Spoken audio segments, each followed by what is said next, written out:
Bonjour, dans cette vidéo nous allons voir comment appliquer les propriétés algébriques de l'exponentielle pour transformer des expressions. Premier exemple, montrer que pour tout x, 2 exponentielle de x moins 1 est strictement inférieur à e de x. On va travailler sur l'expression de gauche en utilisant la propriété e de a moins b donne e de a sur e de b, que l'on applique ici pour obtenir 2e de x sur e de 1. E de 1 vaut bien entendu e. Et si on rassemble 2 et e et que l'on constate que 2 est plus petit que e, puisque e vaut 2,71, on a bien 2 exponentielle de x moins 1 est inférieur à e de x. Deuxième exemple, montrer que cette expression est une constante. On va appliquer les formules du cours. E de a plus b et e de a moins b, en haut et en bas, on obtient e de x fois e de 3, e de x sur e de 5. Ensuite, on se rappelle que diviser par une fraction, c'est multiplier par l'inverse. On simplifie les e de x, on obtient donc e de 3 fois e de 5. Cette fois, on applique cette formule dans l'autre sens, on obtient donc e de 5 plus 3, donc e de 8, qui est bien une constante.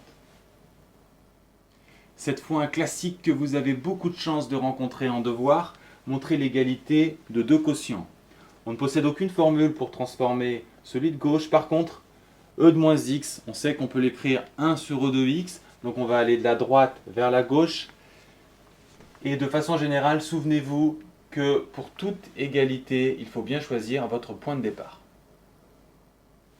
Donc on part de la droite, on applique notre propriété, on obtient le résultat suivant. On met au même dénominateur en haut et en bas. Et ici, c'est très intéressant de remarquer qu'on a une forme qui est classique, que l'on peut simplifier. Donc ici, on simplifie par e de x, ce qui nous permet d'obtenir le résultat cherché et de conclure. Si vous ne connaissez pas cette technique, bien entendu, vous pouvez conclure avec les règles habituelles sur les fractions et simplifier les e de x. Dernier exemple, montrer que e de 2x moins 5e de x plus 2 est un polynôme en e de x.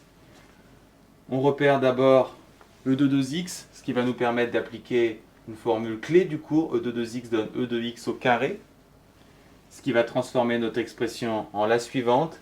Et pour mettre clairement en évidence qu'on a affaire à un polynôme, on va tout simplement effectuer un changement de variable et poser grand X égale e de x, puis le remplacer dans la formule précédente, ce qui nous fait apparaître un polynôme de degré 2.